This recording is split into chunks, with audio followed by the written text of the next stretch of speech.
This is a little bit different of a video. Margaret Brennan of CBS asked some really good questions to Sean Duffy, the Transportation Secretary, about the really potentially bad situation we're going to have this holiday season with airports as delays keep increasing, as the important essential workers staff numbers continue to diminish because they're not getting paid. And thankfully, Sean Duffy offers a heartfelt and a thought-through response with a plan of what they're trying to do to make sure that not only are these workers taken care of, but so are the millions of Americans who travel every day and will be traveling this holiday season.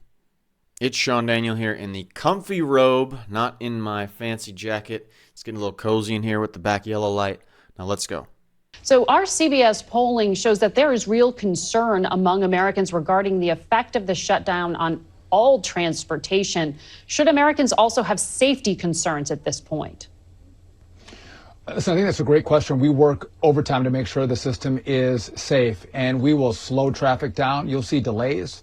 We'll have flights canceled to make sure the system is safe. But we have to be honest, when we have controllers where we have shortages in towers and TRACONs doing two jobs, does it add more risk into the system? Sure it does. But again, we're always managing that. Again, we don't want crashes. We want people to go safely. And so we will slow and stop traffic if we don't think we can manage it in a way that keeps people safe as they go from point A to point B. Well, I did see that the FAA said up in New York, 80% of air traffic controllers were absent from New York area airports. And that same day, there was a near miss at LaGuardia Airport. One United plane clipped another one. Was that pilot error, or was that linked to some kind of shortage? Well, you mentioned the shortages of air traffic controllers in the New York airspace. We had a couple days ago 3-hour delays throughout New York. And again, I haven't got the readout yet on whether that was pilot error. And usually when these planes are traveling very close to each other, it's their job to stay away from one another. That's not controllers. It's usually pilot error. But again, I'll have to look in and see what directive was given by the air traffic controllers, but it's normally the pilot's responsibility to stay away from aircraft on the tarmac. 3-hour delays in New York. We heard in one of the other videos we were doing about how the airlines are really going to start pressuring the government because they're frustrated. You imagine how much money they are losing as a result of these different delays, having to reschedule people, having to maybe give flight credits back. I bet they are pissed. And they're going to be pressuring the government to reopen, which is funny because the pressure is going to come because money's being missed out on by the airline, or there's extra money they have to pay. And yet the Democrats want to keep the government shut down and are willing to sacrifice the money going to government employees. If it keeps going during the holiday season, there's going to be some not happy people in the United States of America, not just the people in government. So if this shutdown continues, when does it become an emergency in terms of passenger safety and the safety of those who are trying to, for example, get home for Thanksgiving in a few weeks? Well, does it become a flight emergency, a safety issue? No, we will stop traffic. So we're not going to let that happen. I think the real consequence is what kind of rolling delays do you have throughout the system, right? We've seen problems at LA, in Dallas, in DC, Boston, Atlanta. And so I think it's only going to get worse. Now, we have controllers who, some of them are new controllers. We have trainee controllers who are very helpful in the tower. They don't make a lot of money. And they're now confronted. They haven't had a paycheck for over a month. They're confronted with a decision. Do I put food on my kid's table? Do I put gas in the car? Do I pay my rent? Or do I go to work and not get paid? And they're making decisions. I've encouraged them all to come to work. I want them to come to work. But they're making life decisions that they shouldn't have to make. Let's open the government up. Let's pay these people, these young controllers. Margaret, it's really important. I think you've covered this. We don't have the best equipment in our towers and centers for air traffic control. But we have the safest airspace. We have the most efficient airspace because we have the best controllers in the world that work our skies and keep our people safe. They deserve a paycheck. Mm-hmm.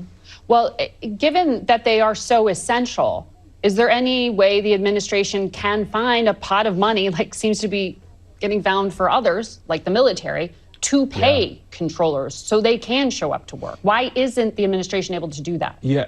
Well, I think that's a great question. So we have done all we can. President Trump has done all he can to minimize the pain of the shutdown on the American people. Again, you remember under Barack Obama's shutdown, he was trying to gate off open-air monuments in Washington, D.C., and was shutting down parks, just walking paths.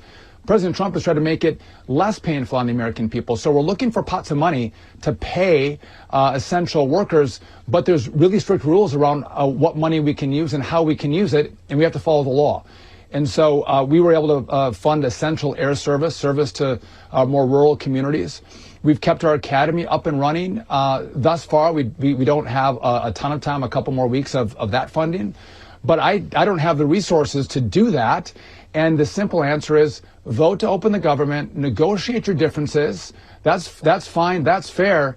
But again, these people should be paid. And to say that it's Donald Trump's fault, to say that he has to find money when Democrats have said there's no money for you because we've shut the government down, I mean, that's a contorted analysis. And Democrats are trying to do that. And I don't think it really works. Give the money and we'll pay the controllers. People might think that air traffic controllers have a super high skill, super high stress job, which you'd be correct. And you might think that they're all highly paid, so it doesn't matter that Sean Duffy's on CBS saying, oh, we should pay them. You know, they probably have money, right? Well, he talked about the trainees, the air traffic controller trainees that have gotten out of school that are now in these towers and they're being trained. They're not being paid this high six-figure salary when they're just a trainee. They have to come into the tower system, to the best of my understanding, and pass different certifications to get out of that trainee status and gradually have their income rise as their certifications rise. So you can have people on not the highest income, not close to $100,000 a year like some of the higher paid controllers, and they're having to continue to work, and they're playing a big role in the safety of flights, and they're not getting paid. And they have to make decisions. Are they going to come to work? Are they not going to come to work? It's really, really bad. And if any of you guys know more about this situation with the air traffic controllers, feel free to educate all of us, including myself, down in the comments below. Yeah, well, I saw reports that air traffic controllers only received partial pay mid-October, and this past week they missed a paycheck altogether. So practically speaking, for those who are in these jobs, would you advise them to pick up part-time work elsewhere? No, I'm clearly asking them, come to work. It is your job to come to work, and eventually you will be paid. But as I've traveled around the country and talked to air traffic controllers, they've told me that a lot of them can navigate missing one paycheck. None of them can manage missing two paychecks. And they're like every American family. Yeah. Everyone watching your show today, as they think about their own finances, how many paychecks can they miss before it becomes real stress, real strife in their life? And so they're at the next week, they're gonna get a notice of what their next paycheck is going to be. And if the government doesn't open, the notice will be another big fat zero. And you're going to see more of them probably make the decisions of funding their families, putting food on their table, gas in their cars, versus coming into work. That's not what I want, but I'm a realist as well, Margaret. These are the decisions of life and survival that these controllers have to make. By the way, it's the technicians also. We have old equipment. We have technicians that work in the towers that keep the equipment operational. They're not getting paid. I have train inspectors who are working to keep our trains running and running safely. They're working without pay. I have pipeline inspectors, same thing. Across the system, we have a number of people who are working without pay. We talk about the air traffic controllers, but I have thousands of employees who are showing up, doing the work, and trying to keep this system safe for the American people, all the while they don't get paid to do it. It's just a tragedy what is going on. And the longer-term impact of this, not only financially, not only stress level on everyday Americans, but the danger, the possibility of safety not being insured is big. Because people are people. We all have emotions. We all deal with frustrations, challenges, and we can also become less and less motivated if we have to keep going to work, to our jobs, that either we are super highly qualified for, that took a lot of time to become skilled in that area, or maybe not that much time to become skilled in that area. But regardless of that, you have to if you have to go to work continually to your job and you're not getting paid, eventually, I'm sure that has an impact on the quality of work you're willing to do and the right attitude and mindset you're willing to have while you're at work. Especially if you're living paycheck to paycheck, or every 2 paychecks is as far as you can go, and you have family, you have kids. It's very easy to start taking shortcuts out of frustration, out of bitterness, justifiably so. Doesn't mean it's the right thing to do, but it's not the right thing to not pay these people either. And I wonder how that will impact everyday Americans who are going to work and not getting paid just by the reality of frustration that they must face, and how frustration like that can play a role in your commitment to do quality work. The Democrats are really asking for a disaster to happen in some way with safety. Understood. So you said back on Fox Business on October 9th that I can't have people not showing up for work and that they may be let go. There's a shortage of 4,000 controllers already. You're not firing people, are you? You can't afford to. No.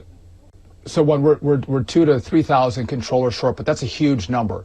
And you make an interesting point, because I've tried to surge air traffic controllers into the system through our academy. Margaret, we're up 20% of controllers through the academy this year alone. It takes them about a year to 2 to get certified in a tower. But this shutdown is impacting my pipeline of controllers. Yeah.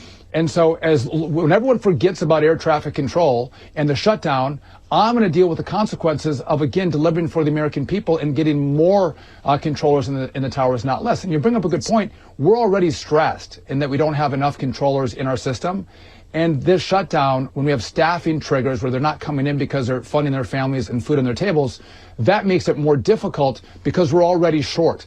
So you're not going to fire them? I don't plan on firing control. Okay. No, listen, again, when they're making decisions to feed their families, I'm not going to fire air traffic controllers. I have loved them and supported them as they're trying to go through this process, and it's challenging for them.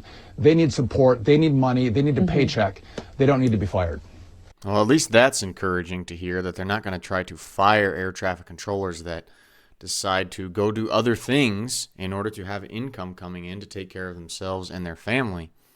Maybe the FAA should set up some more benefits for these hardworking air traffic controllers that have to go through such arduous training, have to have such incredible mental capacities, mental abilities, recollection abilities of information, making split decision calls, tracking so much information, different planes, areas, airspaces. Maybe they should increase not only the pay but the benefits that they get, because air traffic controllers get zero basically flight benefits. But yet airline flight attendants get free flights. Their family members get free flights.